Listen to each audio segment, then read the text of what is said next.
ሰላም ጤና ይስጥልን የክንፋን መረጃ ቤተሰቦቻችን የተመረጡና ወቅታዊ ዜናዎችን ይዘንላችሁ መጥተናል። አብራችሁ ቆዩ። በቅድሚያም አርዕስተ ዜና። ኢትዮ ቴሌኮም በተለያዩ ጥቅሎች ላይ የዋጋ ጭማሪ ማድረጉን በይፋ አስታወቀ። በ2025 የሱዳን የወርቅ ምርት 7 ቶን መድረሱ ተነገረ። ቻይና የሶማሌላንድን እውቅና አወገዘች። እስራኤልንም ለግል ጥቅም ተገንጣዮችን ትረዳለች በማለት ከሳለች። ግብጽና ጅቡቲ በወደብ ልማት በፀሐይ ኃይልና በሎጂስቲክ ዘርፎች ላይ በጋራ ለመስራት በይፋ ስምምነት ፈጸሙ። እነዚህንና ሌሎች አዳዲስ ዜናዎችን ይዘንላችሁ መጥተናል። አብራችሁ ቆዩ። መረጃዎቻችን ሁልጊዜም በፍጥነት እንዲደርሳችሁ ቻናላችንን ላይክ፣ ሼር፣ ሰብስክራይብ በማድረግ የደወል ምልክቱን በመጫን ይጀምሩ።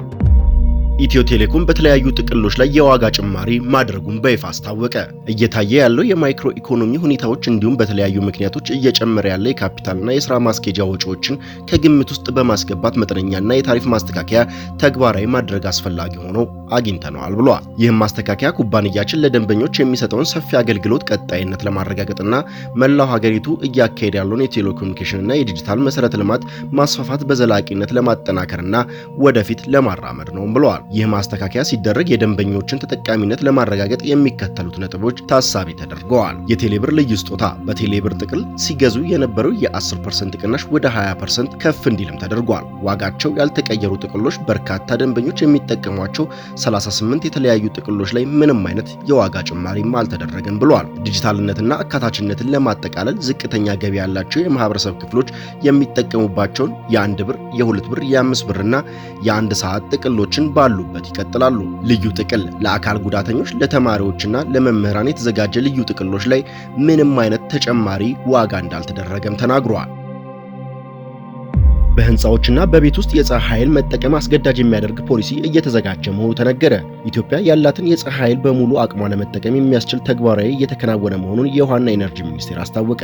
በሚኒስቴር ኢንጂነር ልማትና መረጃ መሪ ስራ አስፈጻሚ አቶ መስፍን ዳቢ በሁሉም ህንፃዎች፣ ቤቶች ውስጥ የፀሐይ ኃይል አጠቃቀም በሂደት አስገዳጅ ለማድረግ የሚያስችል የፖሊሲ ማዕቀፍ እየተዘጋጀ መሆኑን ተናግረዋል። ኢትዮጵያ ያላትን የፀሐይ ኃይል አቅም የመለየትና በምን መልኩ ጥቅም ላይ መዋል እንደሚችል የሚያሳይ ጥናቶች መጠናቀቃቸውንም አስረድተዋል። ከሌሎች የዓለም ሀገራት ልምድ በመውሰድ በተለይም በከተሞች ረጅም ህንፃዎች ባሉባቸው አካባቢዎች በእያንዳንዱ ቤትና ህንፃ ጣራ ላይ የፀሐይ ኃይል ቴክኖሎጂ በመግጠም ኃይል የመሰብሰብና ጥቅም ላይ ለመዋል የሚያስችል የፖሊሲ ማዕቀፍ እየተዘጋጀ መሆኑን ስራ አስፈጻሚው ተናግረዋል። ከአማራጭ ኃይል አጠቃቀም ጋር በተያያዘ ያለው አዋጭነት የሚያሳይ ጥናቶች በስፋት እየተደረጉ መሆኑን ጠቅሰው በዚህ ዘርፍ የግል ባለሀብቶች እንዲሰማሩ ይበረታታል ብለዋል። በሁሉም ህንፃዎችና ቤቶች ውስጥ የፀሐይ ኃይል መጠቀም በስፋት ሲጀመር እንደ ሀገር የሚያጋጥም የኤሌክትሪክ ኃይል መቆራረጥ በዘላቂነት ሊያስቀር እንደሚችል አቶ መስፍን ዳቢ አመላክተዋል።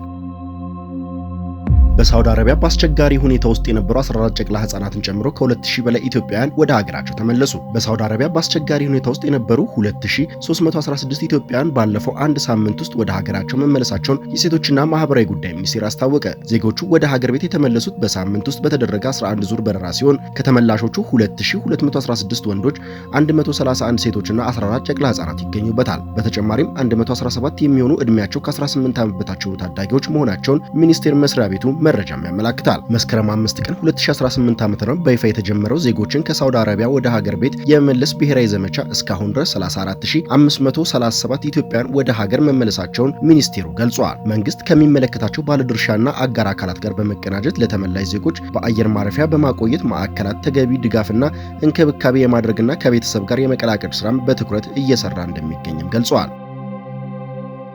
የኢትዮ ጅቡቲ ባቡር የመጓዝ ፍጥነት ከ60 ኪሎ ሜትር በሰዓት ወደ 120 ኪሎ ሜትር ሊያድግ ነው። የኢትዮ ጅቡቲ ባቡር በሰዓት 120 ኪሎ ሜትር በፍጥነት እንዲጓዝ ለማድረግ በትኩረት እየተሰራ መሆኑን የትራንስፖርትና ሎጂስቲክ ሚኒስቴር አስታወቀ። የትራንስፖርትና ሎጂስቲክ ሚኒስቴር ዴኤታ በርአ ሐሰን መስመሩ መጀመሪያ ሲገነባ 120 ኪሎ ሜትር በሰዓት ፍጥነት እንዲኖረው ታስቦ የተሰራ እንደነበረም ገልጸዋል። ይሁን እንጂ ቀደም ሲል የነበረው የጸጥታ ችግርና የስርቆት ድርጊቶች ምክንያት የመጓዝ ፍጥነቱ ወደ 40 ኪሎ ሜትር በሰዓት ዝቅ ብሎ መቆየቱንም አስተዋል። ከባለድርሻ አካላት ጋር በተከናወነ የተቀናጀ የጥበቃና ክትትል ስራዎች አሁን ላይ ፍጥነቱ ወደ 60 ኪሎ ሜትር በሰዓት ማሳደግ ተችሏልም ብለዋል። በቀጣይም የባቡሩን የመጓዝ ፍጥነት ወደ ታለመለት 120 ኪሎ ሜትር በሰዓት ለማድረስ ጥረት እየተደረገ መሆኑን ሚኒስቴር ዴኤታው ተናግረዋል።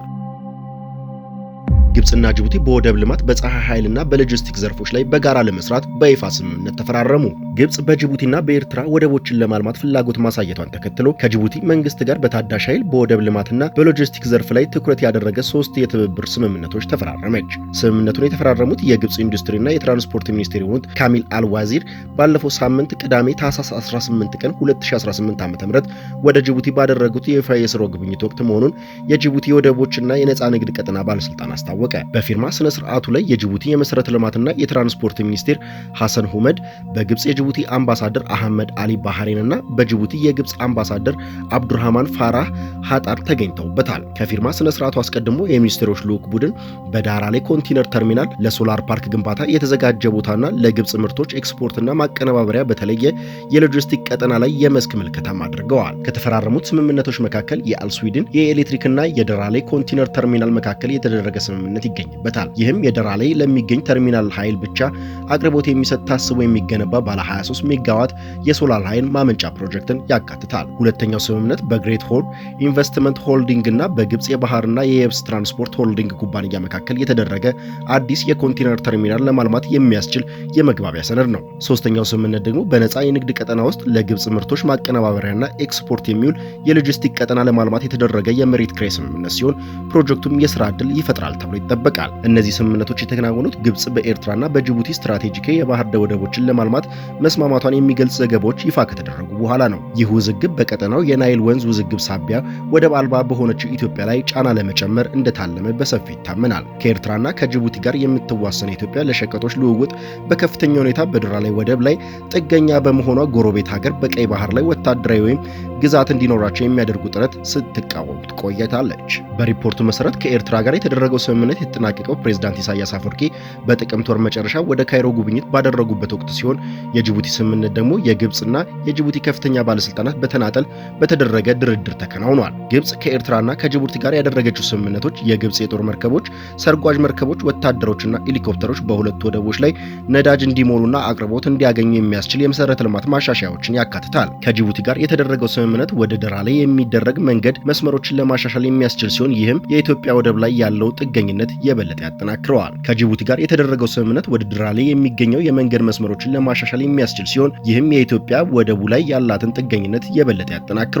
ግብጽ በጅቡቲ ስትራቴጂካዊ የባህር ወደቦች ላይ ለማልማት ተስማምታለች የሚለው ዘገባ መውጣቱን ተከትሎ የውጭ ጉዳይ ሚኒስቴር አምባሳደር ሀደር አበራ ሐሙስ ዕለት በኢትዮጵያ የጅቡቲ አምባሳደር አብዲ መሐመድ አቢን በቢሮአቸው ተቀብለው አነጋግረዋል። ውይይቱ ንግድን፣ ትራንስፖርትን፣ ሎጂስቲክ፣ ኢነርጂንና የክልል ውህደትን ጨምሮ ቁልፍ በሆኑ መስኮች ላይ ትብብር በማሳደግ ላይ ያተኮረ መሆኑን ሚኒስቴሩ አስታውቋል። የውጭ ጉዳይ ሚኒስቴሩ እንዳስታወቀው ይህ ዘገባ ይፋ መደረጉን ተከትሎ የውጭ ጉዳይ ሚኒስቴር ዴታ አምባሳደር ሀደር አበራ የጅቡቲ አምባሳደር አብዲ አህመድ ኤቤን በጽህፈት ቤታቸው ተቀብለው አነጋግረዋል። ሚኒስቴሩ ውይይቱ በንግድና በትራንስፖርት፣ በሎጂስቲክ፣ በኢንጂነሪንግና በክልላዊ ትስስር ላይ ያተኮረ መሆኑን ገልጸዋል። ሆኖም የውጭ ጉዳይ ሚኒስቴር ግብጽ በጅቡቲ ወደብ ለማልማት ያደረገችው ስምምነት በውይይቱ ወቅት መነሳቱን ይፋ አላደረገም።